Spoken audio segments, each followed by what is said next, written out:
বাংলাদেশ নদী আর সবুজের দেশ, কিন্তু এই সৌন্দর্যের মাঝেই লুকিয়ে আছে কিছু ভয়ঙ্কর রহস্য, যেগুলো শুনলে গা শিরিয়ে উঠবে। আজকের ভিডিওতে জানবো আমরা বাংলাদেশের 8টি ভূতের জায়গার কথা, যেখানে যেতে মানুষ সত্যিই ভয় পায়। 1. লালবাগ কেল্লা, ঢাকা। ঐতিহাসিক এই দুর্গকে নিয়ে অনেক ভূতের গল্প প্রচলিত। রাতের বেলা এখানে অদ্ভুত শব্দ শোনা যায়। অনেকেই দাবি করছেন ফাঁকা দেয়ালের ভেতর কান্নার আওয়াজ পাওয়া যায়। 2. ফরিদপুরের ভূতের আড্ডা, পাগল দাদাবাড়ি। এই পুরনো বাড়িটি এখন জনশূন্য। লোকজন বলে রাতে এখানে অদ্ভুত ছায়া দেখা যায় আর অচেনা হাসির শব্দ শোনা যায়। 3. মহাস্থানগড়, বগুড়া। প্রাচীন এই নগরকে নিয়ে প্রচুর ভয়ঙ্কর গল্প আছে। রাতে এখানে গেলে অনেকেই অসম্ভব ঠান্ডা অনুভব করে আর অদ্ভুত আওয়াজ শুনতে পান। 4. সোনারগাঁয়ের পরিত্যক্ত জমিদার বাড়ি।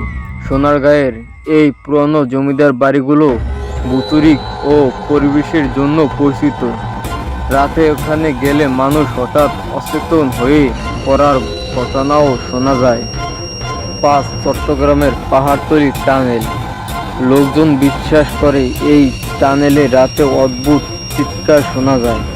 অনেক ড্রাইভার রাতের বেলা টানেলের ভিতর গাড়ি থামাতে ভয় পান। 6. কক্সবাজারের হিমছড়ি পাহাড়।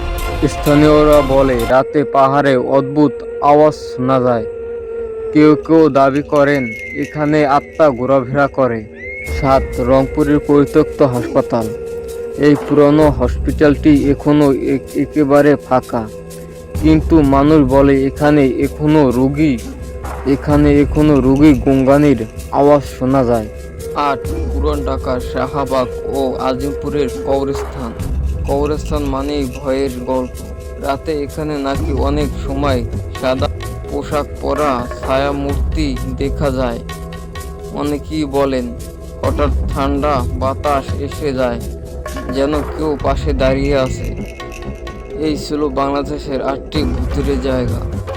এসব গল্পগুলো কতটা সত্য আর কতটা কল্পনা তা বলা মুশকিল, তবে এসব রহস্যের কারণে আজও মানুষ এসব জায়গায় যেতে ভয় পায় রাতের বেলা। তোমার শহরে কি এমন কোনো ভূতের জায়গা আছে? থাকলে কমেন্টে লিখে দাও। আর ভিডিওটি ভালো লাগলে লাইক, কমেন্ট, শেয়ার করো আর সাবস্ক্রাইব করতে ভুলবে না।